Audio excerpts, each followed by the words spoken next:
Hello students, welcome to iCom classes. आज हम second question करने वाले शेयर्स पे, जो यूनिवर्सिटी ने नवंबर 2016 में पूछा था। क्वेश्चन डिफिकल्ट तो नहीं है, बट क्वेश्चन थोड़ा सा लेंथी है। क्वेश्चन रीड करते हैं और देखते हैं इसके अंदर क्या न्यू चीज है। Mr. Ashok entered into the following transaction of equity share of rupees 10 each of Anmol Limited. Date, number of shares, details. 1st April को 300 शेयर ओपनिंग बैलेंस था, इसका कॉस्ट कितना था 34,500। 15 मई के दिन 1000 शेयर खरीदा है 22 रुपए में। 15 जुलाई के दिन 2500 बोनस शेयर मिला है, सबको पता है फ्री में मिलता है। 15 दिसंबर को 1500 शेयर बेच दिए 22 रुपए में। फिर उसके बाद 1 मार्च को 1000 शेयर बेच दिए कितने रुपए में 24। Additional information, on 1st September dividend @3 per share were received for the year ended 31st March 2015। देखो बेटे 1 सितंबर को उसको डिविडेंड मिले, तो 1 सितंबर को अगर ऊपर जाके आप एडजस्ट करते हो तो 15 अप्रैल के बाद 1 सितंबर आएगा। मतलब 15 जुलाई जो थर्ड ट्रांजैक्शन है, 15 जुलाई और 15 दिसंबर के बीच में 1 सितंबर आएगा। फिर उसके बाद सेकंड एडजस्टमेंट भी होगा। On 10th November, the company made right issue of equity share in the ratio of 1 share for every 5 shares held on a payment of rupees 20 per share. Ashok subscribed 50% of the share and sold remaining of his rights at the rate rupees 3 per share। 10 नवंबर को company ने right issue का offer किया। 10 नवंबर किसके बीच में आएगा बेटा? 15 जुलाई और 15 दिसंबर के बीच में आएगा। इसका मतलब 15 जुलाई के बाद पहले आपको डिविडेंड सॉल्व करना है, फिर उसके बाद आपको राइट इशू सॉल्व करना है, उसके बाद आपको जाके सेल सॉल्व करना है। You are required to prepare investment in equity shares account in the books of Ashok for the year ended March 2016. Round off figures to the nearest rupees. All right, start कर दे। In the books of Ashok, investment in equity shares of Anmol Limited for the year ended 31st March 2016। सबसे पहले question में opening balance दिया। Opening balance debit में जाता है तो debit में जाएंगे, लिखेंगे 1st April 2015 to balance brought down. चलो डिटेल देख लेते हैं। 1st April के दिन 1500 शेयर था, तो यहाँ पर लिखता हूँ 1500। क्वेश्चन में साफ साफ दिया है एक शेयर का फेस वैल्यू 10 है, पहले तो एक जीरो बढ़ाना पड़ेगा। उसका कॉस्ट कितना है 34,500, तो यहाँ पर लिखते हैं 34,500। चलो ओपनिंग बैलेंस तो सॉल्व हो गया। सेकंड है परचेज। 15 मई 2015, 15th of May 2015 परचेज करोगे तो शेयर आएगा। जो चीज आती है डेबिट होती है, तो बेटे डेबिट में लिखेंगे टू बैंक अकाउंट। 1000 शेयर खरीदे हो तो यहाँ पे लिखता हूँ 1000। 10 रुपया फेस वैल्यू तो 10,000 बन जाएगा। कितने में खरीदे हो 22। 1000 को 22 से मल्टीप्लाई करेंगे तो बेटे कितना आंसर आएगा 22,000। चलो परचेज भी सॉल्व हो गया।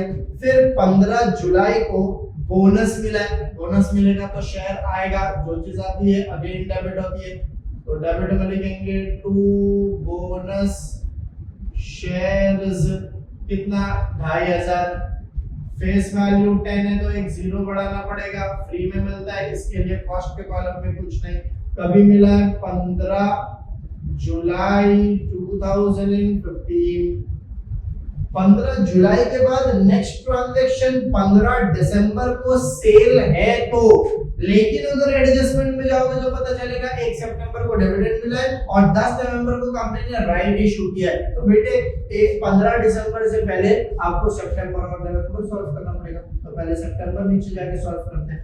1 सितंबर को डिविडेंड मिला है 3 रुपया पर शेयर। डिविडेंड इनकम है, इनकम क्रेडिट में जाता है, तो क्रेडिट में लिखेंगे 1 सितंबर 15 बाय बैंक अकाउंट। चलो याद करो क्या सिखाया था। डिविडेंड ओपनिंग बैलेंस पर मिलता है और उसे एंजॉय भी कर सकते हैं, इसीलिए उसको कौन से कॉलम में लिखने का, डिविडेंड। परचेस पर डिविडेंड मिलता है लेकिन उसे एंजॉय नहीं कर सकते, इसीलिए उसको कहां पे लिखने का, कॉस्ट के कॉलम पे। और जहां तक बोनस की बात है तो उसको डिविडेंड मिलेगा। कितना रुपया डिविडेंड मिल रहा है, 3 पर शेयर, एक शेयर पे 3 रुपया डिविडेंड मिल रहा है। ओपनिंग बैलेंस में मेरे पास 15,000 शेयर नहीं है, 15,000 की फेस वैल्यू का शेयर है। एक शेयर की फेस वैल्यू कितनी है, 10, तो 15,000 को 10 से डिवाइड करोगे तो पता चलेगा आपके पास 1500 शेयर है। कितने शेयर है बेटे, 1500 शेयर। कहां पे 1500 शेयर है, ओपनिंग बैलेंस के अंदर। तो 1500 शेयर है, एक शेयर पे 3 रुपया डिविडेंड मिल रहा है, उस हिसाब से 1500 into 3 करेंगे तो आंसर आएगा 4500। अब बात करते हैं परचेस की। यहाँ पे 10,000 शेयर नहीं आपके पास, 10,000 की फेस वैल्यू के शेयर है। फेस वैल्यू कितनी है, 10, तो 10,000 को 10 से डिवाइड करेंगे तो कितना आएगा, 1000। 1000 शेयर है, एक शेयर पे 3 रुपया डिविडेंड मिल रहा है, वो हिसाब से परचेस का डिविडेंड हो जाएगा 3000। और जहां तक बोनस की बात है तो उसके ऊपर डिविडेंड मिलता ही नहीं है, क्योंकि कंपनी ने इसी साल बोनस इशू किया है और डिविडेंड तो पिछले साल का है। चलो आगे बढ़ते हैं। उसके बाद 10 नवंबर के दिन कंपनी ने राइट इशू किया है to the equity shares in the ratio of, एक शेयर खरीद सकते हो अगर आपके पास कितने शेयर है, 5। कितने में खरीदना है, 20 रुपए में। अशोक ने क्या किया, 50% को सब्सक्राइब किया, बाकी 50% के राइट को बेच दिया। क्या सिखाया था, राइट शेयर खरीदोगे तो शेयर्स आएगा, जो चीज आती है डेबिट होती है, तो डेबिट में लिखेंगे first 10th November 2015 to write shares account, working note number 1. Working note number 1, write shares। Right share का पर डिपेंड करता है, नंबर ऑफ शेयर्स हेल्ड पे, तो लिखेंगे number of shares held. Opening balance में 15,000, 10,000, 25 और 25 50, एक शेयर का फेस वैल्यू 10 है, 50,000 को 10 से डिवाइड करेंगे तो बेटे कितना आंसर आ जाएगा, 5000। फिर लिखेंगे ratio of right shares. Ratio क्या है, आप एक शेयर खरीद सकते हो अगर आपके पास कितना शेयर है, 5।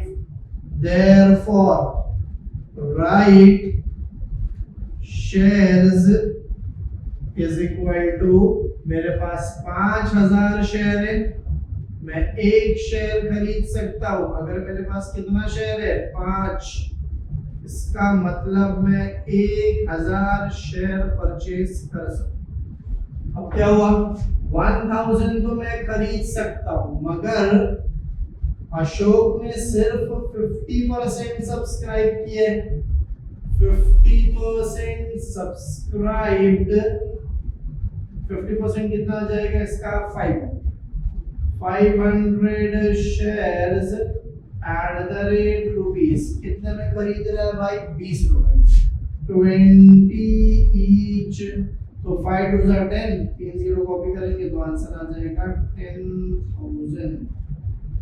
और ये तो रिनाउंस किए, 50% रिनाउंस्ड, कितना आ जाएगा, 500 shares at the rate rupees. कितने में रिनाउंस हुआ है, 3 रुपए, at the rate rupees 3 each is equal to 1500।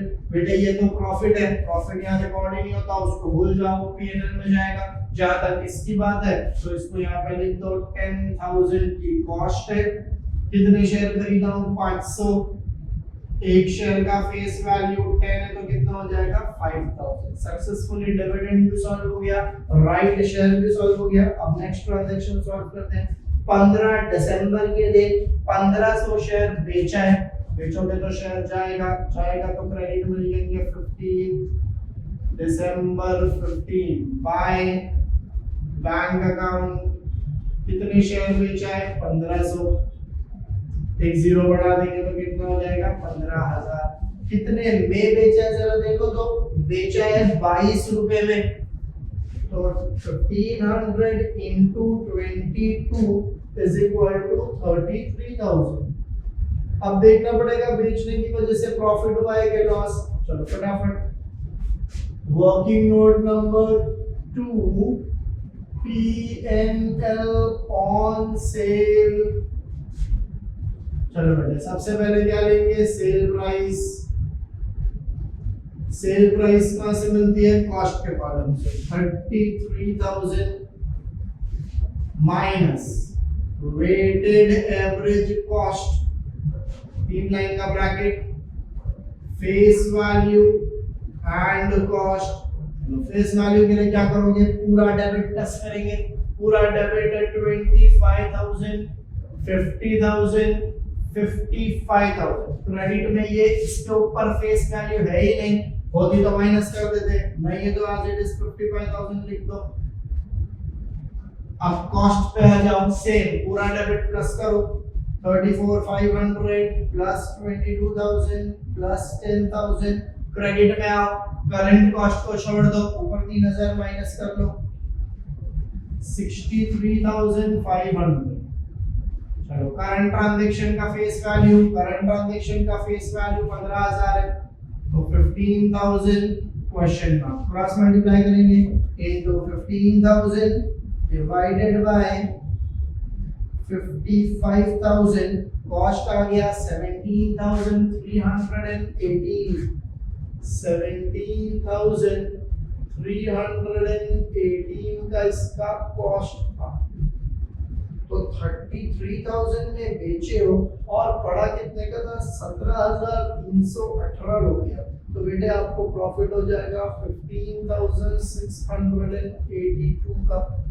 क्या लिखेंगे प्रॉफिट, प्रॉफिट डेबिट में जाता है तो डेबिट में जाने का लिखने का 15,682, कुछ नहीं यहाँ भी कुछ नहीं, वर्किंग नोट में लिखेंगे 2, यहाँ पे लिखेंगे 2 प्रॉफिट एंड लॉस अकाउंट। जिस दिन बेचे हो उस दिन की डेट बेटे लिख देंगे, कब बेचे थे 15 दिसंबर, तो यहाँ पे आने का लिखने का 15 दिसंबर 2015। चलो नेक्स्ट ट्रांजैक्शन देखो, 1 मार्च को फिर से 1000 शेयर बेचा है, बेचोगे तो जाएगा तो क्रेडिट में लिखेंगे 1 मार्च 16 बाय बैंक अकाउंट 1000 शेयर बेचा है, 24 में बेचा है, तो 1000 बन जाएगा 10,000 क्योंकि फेस वैल्यू 10 होती है, और ये बन जाएगा 24,000। चलो प्रॉफिट एंड लॉस कैलकुलेट कर दे। Working note number 3 P&L on sale. सबसे पहले बेटे क्या आएगा सेल प्राइस, कॉस्ट के कॉलम से ले लेंगे 20 minus weighted average cost, 3 line का bracket, face value and cost. Face value के लिए फिर से पूरा डेबिट प्लस करना पड़ेगा फेस वैल्यू का, ये तो 55,000 है। क्रेडिट में आओ, करंट फेस वैल्यू को छोड़ दो, इसको माइनस करो, 55 में से 15 जाएगा तो बेटे कितना बचेगा 40,000। सेम चीज कॉस्ट के साथ भी करो, पूरा डेबिट प्लस करने का 34,500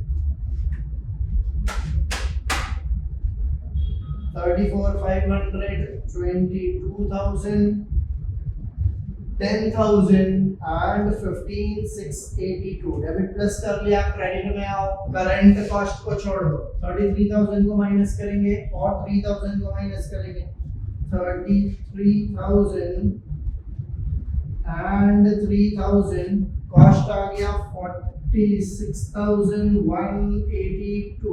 अब करंट ट्रांजैक्शन की फेस वैल्यू ले लो, that is 10,000 cross multiply 46,182 multiplied by 10,000 divided by 40,000, answer आएगा 11,546 11,546 ये रही इसकी cost.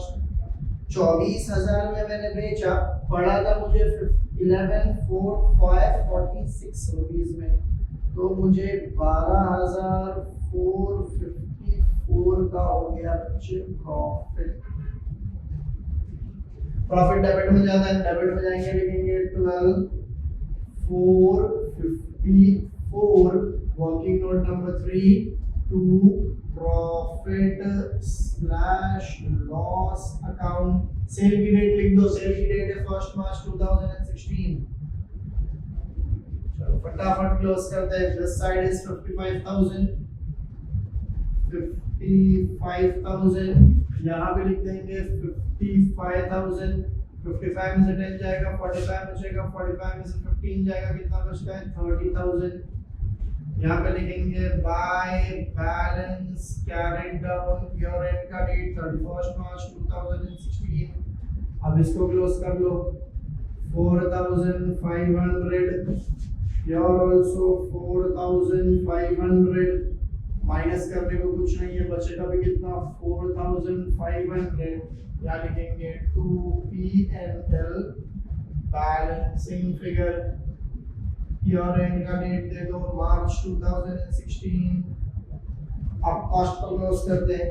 34,500 22,000 10,000 15,682 12,454 is equal to 94,636 94,636।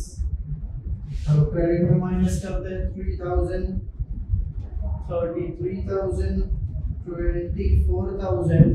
Answer आ गया आपका 34,636। मार्केट वैल्यू दिया नहीं, अगर दिया होता तो उसको भी कंपेयर करके लिख देते।